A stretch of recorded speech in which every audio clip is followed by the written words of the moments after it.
By nightfall, both of them lay shot in a ditch, listening impotently to the ongoing slaughter of their wounded comrades. He swiped a hand downward from forehead to chin in dismissal of the apocalyptic vision. Yeah, something like that. Without a word, Gus retrieved his Colt 44 from its holster and laid the weapon across his lap. Jake exhaled and followed Gus's lead, laying his British-made cur across his thigh. The startled intake of breath from the woman across the narrow aisle drew his attention. She twisted away while fixing wide eyes on the pair of revolvers. Jake pried open his coat to flash the star pinned to his shirt as he leaned nearer the woman. "We're marshals, ma'am." He held his voice low while keeping the men at the front in his sight line. "Out of South Pass City, but headed back there now." Relief swept her features as a gloved hand found the middle of her chest. "My apologies, then. I thought you meant of business, given your suits."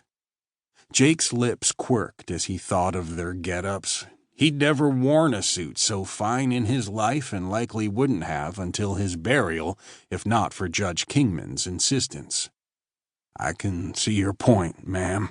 This is not our customary attire, but when an associate justice of the territory makes a point about what to wear in court, it ain't exactly a suggestion."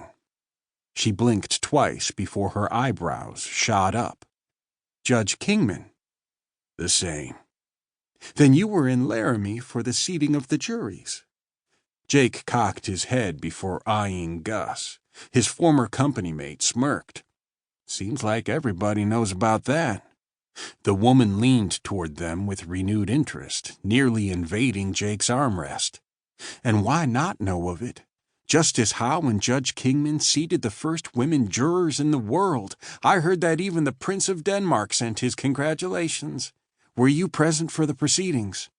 "We were," said Gus as he leaned across Jake's lap. "Some folks didn't think much of having women on juries. The judge asked us in to help keep the peace until they were done." "And did you meet with any trouble?" "Not much, but we thumped the skulls of a few knuckleheads to help them see reason." Jake pried Gus off his lap and placed him firmly back in his seat. He clutched his revolver tighter and tossed the woman an apologetic glance. She eyed the piece, her jaw working back and forth. "Are you expecting trouble from those knuckleheads?" Jake frowned and shook his head. "No, not them." Jake leaned forward as the men at the front grew restless. He caressed the hammer of his cur like a patient lover. Without diverting his attention, he motioned with his left hand toward the woman.